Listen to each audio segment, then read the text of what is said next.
Hello, I'm Brandon Christy from Christy Capital Management with your April 2015 Educational Economic Update. In this month's video, we'll talk about some of the major economic headlines from last month and give you some insight into what they might mean for you as an investor. Please stay tuned at the end for a required disclosure statement. Well, first quarter earnings season kicked off in April as U.S. firms reported on their performance in the first 3 months of the year. So far, the news is mixed. Out of 280 S&P 500 firms, overall profits were up at a respectable 9.1%. However, top-line revenue was flat, and many firms missed their revenue targets. These results indicate that U.S. firms struggled with weak demand and that earnings came from carefully controlling costs rather than organic growth. The revenue misses were especially stark among firms that depend on global sales. The strong U.S. dollar has hurt conversion rates into dollars and made it more expensive to buy U.S. products. Volatile oil prices and soft global demand also affected many firms. On the positive side, firms were still able to squeeze out some profits that were respectable. We also got our first look at Q1 economic growth.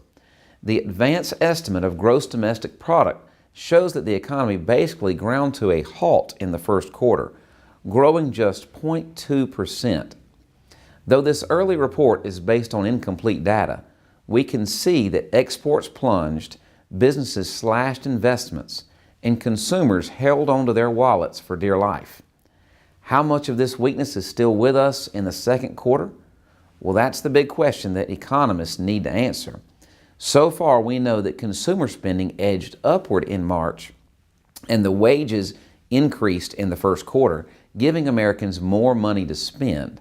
Hopefully, a warmer spring and summer will give consumer spending and business activity a boost.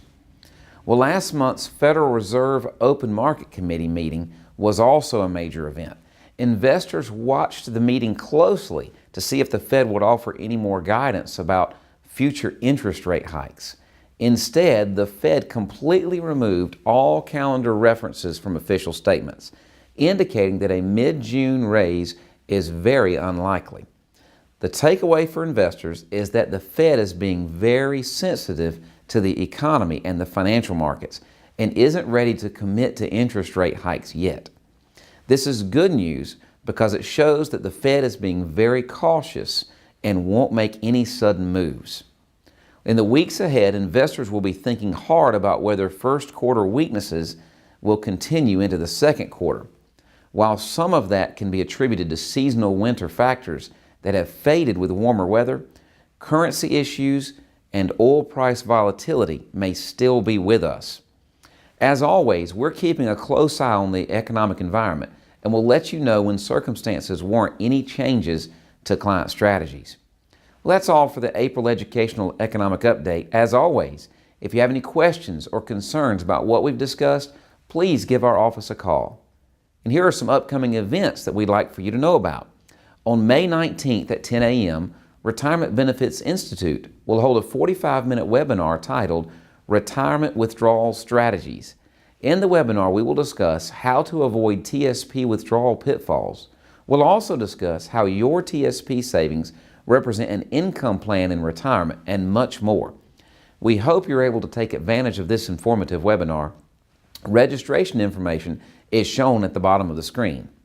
Well, this is Brandon Christy with Christy Capital Management. We hope you found this April 2015 Educational Economic Update useful. Please remember that nothing we talk about here is a recommendation. If you would like to discuss your personal financial situation, please give us a call at 866-331-7749. It will be our pleasure to speak with you. While we believe the information in this report is reliable, we cannot guarantee its accuracy. Opinions expressed are subject to change without notice and are not intended as investment advice or a solicitation for the purchase or sale of any security. Please consult your financial professional before making any investment decision.